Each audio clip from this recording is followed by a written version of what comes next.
Assalamualaikum warahmatullahi wabarakatuh. Perkenalkan, nama saya Andini Firdanov, Prodi Hukum Tata Negara 4C. Baiklah, saya akan menuntaskan ujian akhir semester saya yang diampung oleh Bapak Afdal Askar. Tentang dengan tema kritik dan usulan terhadap penyelenggaraan pemerintah daerah meliputi bidang, yaitu dengan tema pemulihan ekonomi masyarakat pasca pandemi COVID. Pemulihan berbagai aspek kehidupan pasca pandemi COVID-19 secara umum di Bengkalis telah berangsur-angsur terjadi. Namun kecepatan untuk pulih akan bergantung pada struktur ekonomi yang ditata kelola dan dibangun pemerintah daerah. Program pemulihan ekonomi sudah berjalan sejak akhir 2020 hingga saat ini. Hal itu tampak dari pertumbuhan ekonomi triwulan yang terkontraksi atau minus beberapa persen. Maka pada periode yang sama tahun berikutnya sudah tumbuh positif beberapa persen, yaitu sekitar 7,7%. Proses pemulihan pasca pandemi COVID-19 akan berbeda satu dengan yang lain, selain karena dipengaruhi persoalan klasik bahwa masih adanya ketimbangan besar antar wilayah Indonesia Barat dan Timur dalam berbagai aspek. Setiap daerah juga memiliki andalan ekonominya masing-masing, termasuk daerah Bengkalis.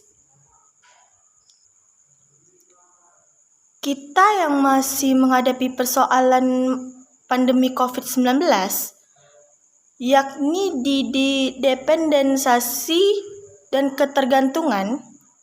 Misalnya di Bengkalis, sebelum pandemi COVID-19, pendapatan tinggi.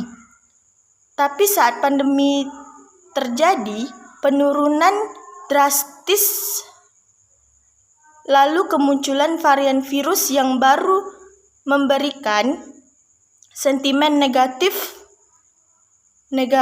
pada perekonomian di Bengkalis. Di sisi lain, saat ini banyak pemimpin lokal selama pandemi COVID-19 menjalankan roda pemerintahan seperti pada kondisi normal. Pengalokasian anggaran kembali untuk mengatasi dampak pandemi COVID-19 dilakukan seperti biasa, sehingga daya serap anggaran tersebut tersendat.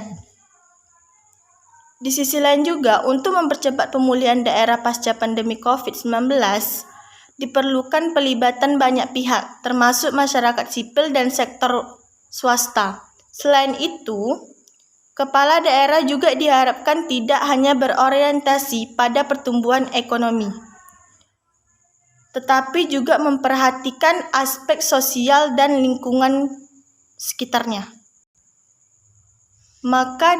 Maka di akhir tahun ini, pemerintah kembali memperketat mobilitas masyarakat, terutamanya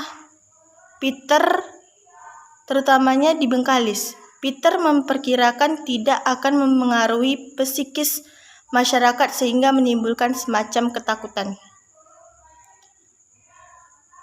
Hal ini akan berdampak pada konsumsi atau belanja masyarakat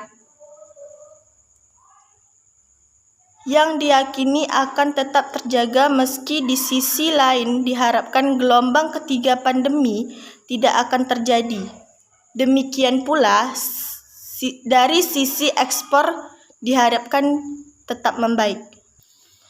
Maka demikian ekonomi masyarakat pasca pandemi COVID-19 menurun karena banyaknya pengangguran dan juga orang kesusahan untuk mendapatkan uang. Baiklah, itu dari kritikan dari saya. Jika ada kesalahan, saya akhiri dengan Assalamualaikum warahmatullahi wabarakatuh.